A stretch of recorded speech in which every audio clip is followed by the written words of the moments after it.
Hey, good morning. It's Cynthia from Believer's House. And I wanted to share with you out of Isaiah chapter 40 today. It's in my devotionals, and I wanted to share with you, there's such beautiful imagery in that chapter, and I wanted to share a few things with you. When you read through the chapter, there's just some specific verses that jumped out to me, and I loved from the very beginning, God Himself is showing us that He wants to comfort those who are afflicted. He came for those, Jesus said that He came for those who are sick. He didn't come for the healthy, He came for those who needed help.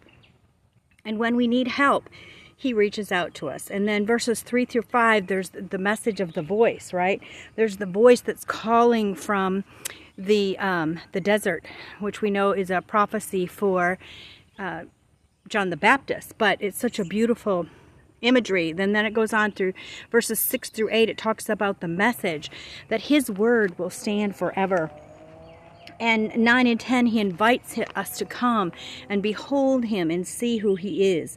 And 11, He talks to us about being our shepherd who leads us, who gathers us, who leads those with young with gentleness. It talks about the gentleness of who He is as being a loving shepherd. There's this great book. It's an older book, and it's a shepherd looks at the 23rd Psalms. And it's really looking at the animal husbandry of the 23rd Psalms. It's a little short paperback book. I would encourage you to get a copy of that and read it, because it gives you such a great picture of the care and the love of Jesus being our great shepherd and our good shepherd. And there's a difference, just because you have sheep, that makes you a shepherd, but that doesn't necessarily make you a good shepherd. And that book really draws the correlation between being a good shepherd and how a good shepherd cares for their sheep. And it's all, you can look back and we can see in the Word how Jesus does all those things for us. And we know that in this chapter, it talks about how God is the creator of all things. And I love, it talks about He's even above, He surpasses all idols. And I love in verse 16, it says, the nations are a drop in the bucket. So nations are nothing. And then it goes on. I love, there's a scripture here. Let me see if I can look to see where it's at. It talks about He looks down from heaven, and we're like grasshoppers. And it reminded me this morning about when the children of Israel were ready to go into the promised land.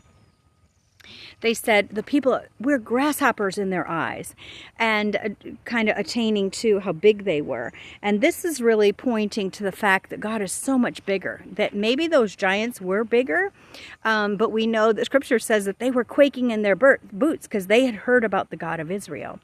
And so in our eyes, we look around and we see other things that are bigger than us, but we don't behold Him who looks at the nations, and He says that they are a drop in the bucket. And then in verse 13, it talks about who can fathom the Spirit of the Lord? Who can fathom who God is? There's another part in this chapter that talks about who can give God counsel, who can stand up with His wisdom, right? And I love that He's God over all of that, and He surpasses all idols, and that people, that's where it is. It's around somewhere between 21 and 26. People are like grasshoppers. And I think about that, and when I think about the greatness of who God is and how big He is, and then I realize that overall He governs and He rules.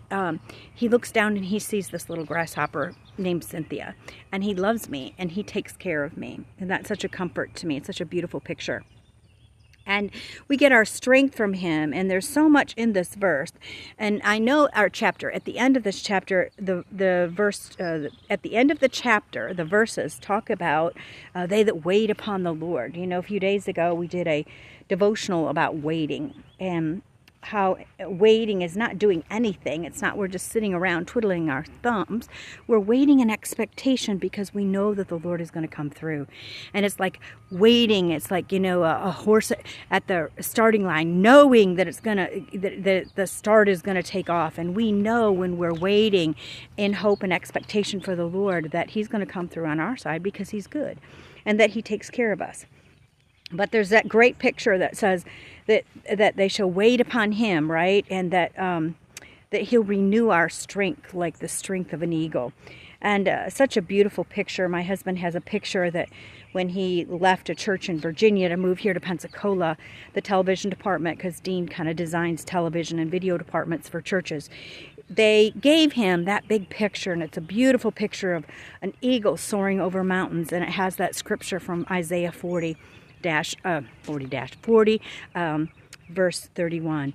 So today I want to encourage you to behold him. That's what it says here in this chapter.